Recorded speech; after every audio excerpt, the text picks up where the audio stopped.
We hope that watching this film will help prepare you in case you ever have to use a portable fire extinguisher in an emergency. Ideally, you should watch this film with at least 2 of your colleagues, so that you can discuss what you've seen. We will pause at the end of each chapter and ask you some questions, so that you can reflect on what you have seen and heard. Most big fires start from small ones. This might seem obvious, but it outlines the necessity to react to small flames before they spread. Burning torches, overheated fat pans, and poorly disposed cigarette ends are just a few things that can cause fires that threaten the safety of the whole vessel. When used properly, portable extinguishers are an effective part of first response. There are 4 main types that are normally found on a vessel: water, foam, dry powder, and carbon dioxide. Weighing no more than 23 kilograms, they are designed to be operated by hand. It's important to familiarize yourself with the location of fire extinguishers, the type of extinguishing agents they contain, and the way in which they are operated. It's also essential to identify the right type to use, as the wrong extinguisher can make a situation worse. To understand how these work, we must first understand about fire itself. For many years, firefighting training was based on the fire triangle.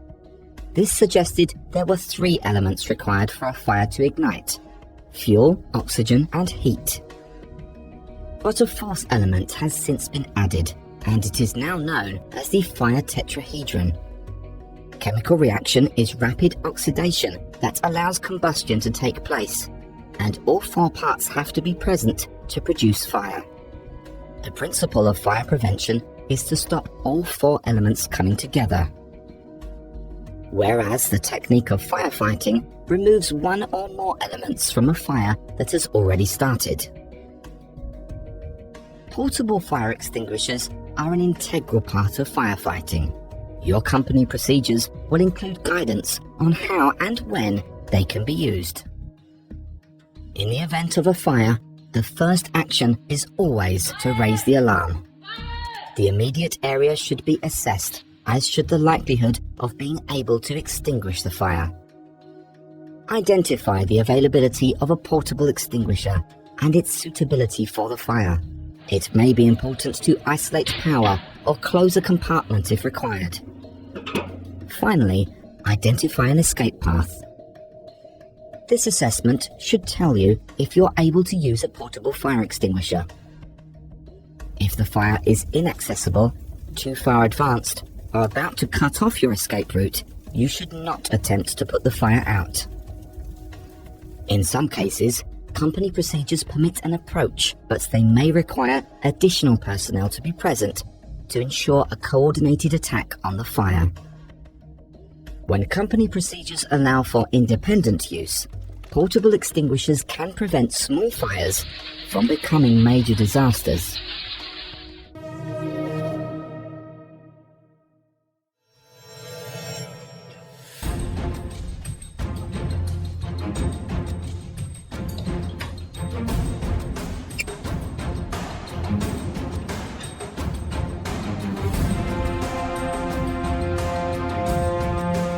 The International Maritime Organization classifies fire according to type, recognizing 2 standards that define the nature of the burning material.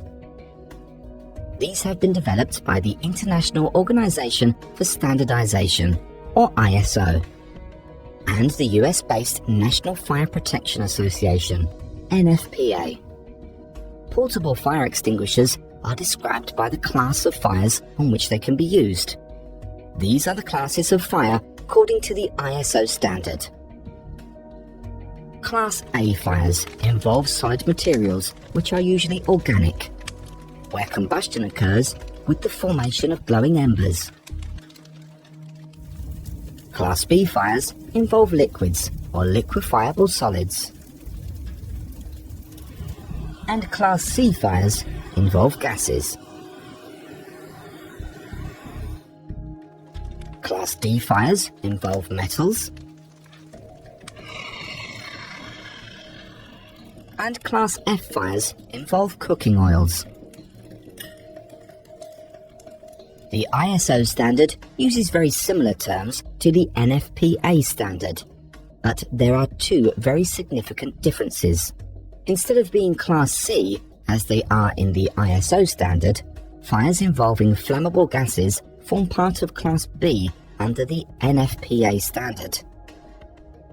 Similarly, fires involving cooking oils and fats form part of Class K under the NFPA standard, rather than Class F as listed in the ISO standard. The NFPA standard also has its own class for fires in energized electrical equipment, whereas the ISO standard considers that electrical fires can happen across the other classes and does not distinguish them with a class of their own. It is important to identify which standard your ship operates under, though the type of extinguisher and the kind of fire in which it can be used will be indicated on the label.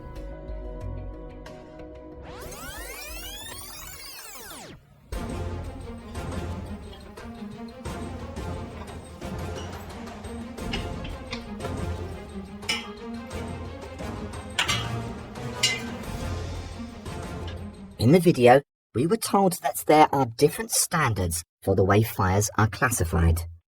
This is important to us because we need to match the type of extinguisher to the type of fire. What fire classification system is in use on board your ship? Click the pause button and start your discussion.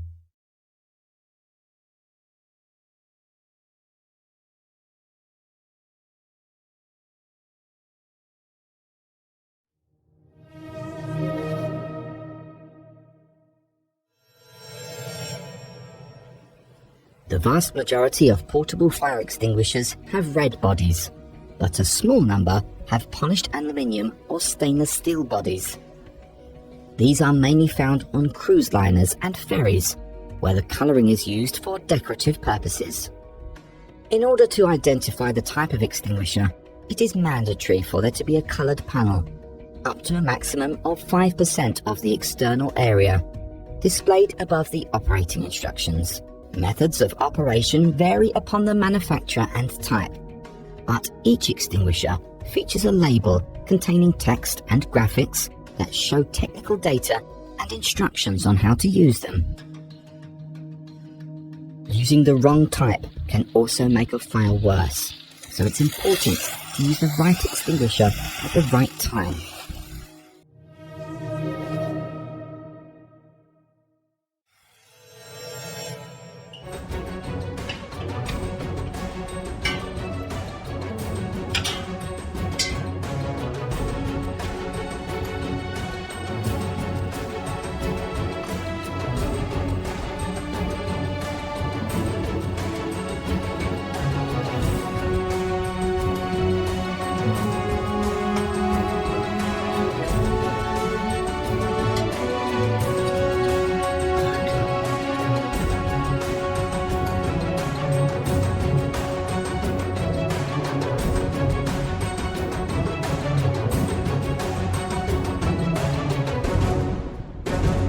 In an emergency situation, the last thing you want is to discover the fire extinguisher is not working. They can malfunction in many ways, ranging in severity. In the worst case scenario, extinguishers have been known to explode during discharge.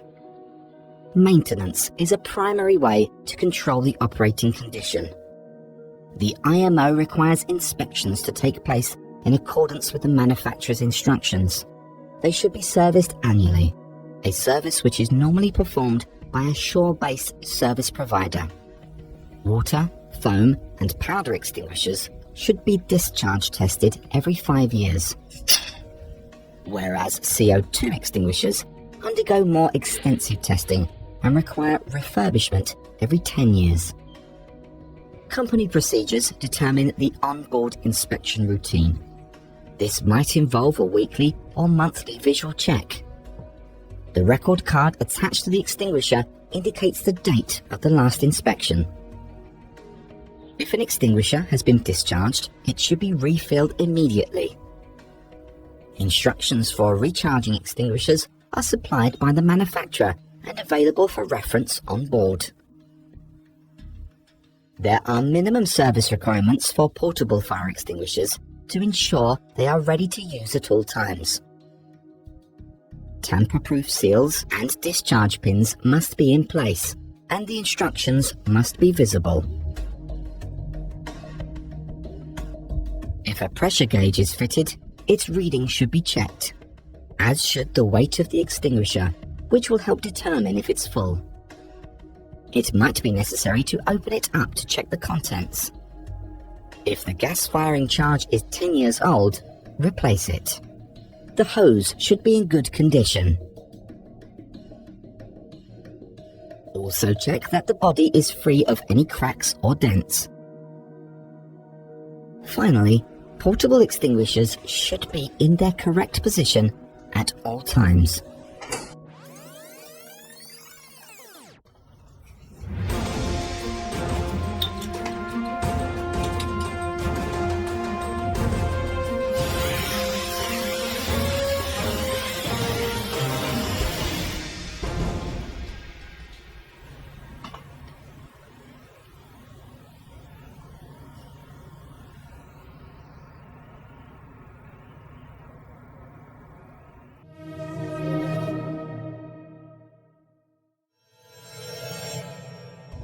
Portable fire extinguishers are designed to be used by a single person who has discovered a small fire in its early stages. But if a fire is too big or has taken hold, trying to fight a large fire with a small extinguisher puts you and others in danger. Due to the rate at which heat and smoke are generated, speed is critical when most fires start.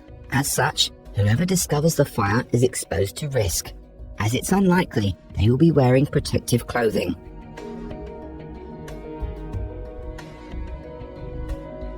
We have seen that water extinguishers can increase the dangers of cooking oil fires, as they can also lead to electrocution when used on an electric fire. If more than one CO2 extinguisher is used in a confined space, the area must be evacuated immediately, as the level of CO2 will be above the requirement of 5% of the net volume of the space. A CO2 extinguisher allocated to a confined space, such as a server room, is limited in size so it will not produce an unsafe atmosphere. When discharging this type of extinguisher, the user should hold the insulated part of the discharge horn. This is because the discharge temperature is typically minus 70 degrees Celsius and will cause a freeze burn to exposed skin. It is important to know the procedures in your company and specifically on your ship. Fire drills are there to increase familiarity and confidence. As fires happen without warning, good preparation can be the difference between life and death.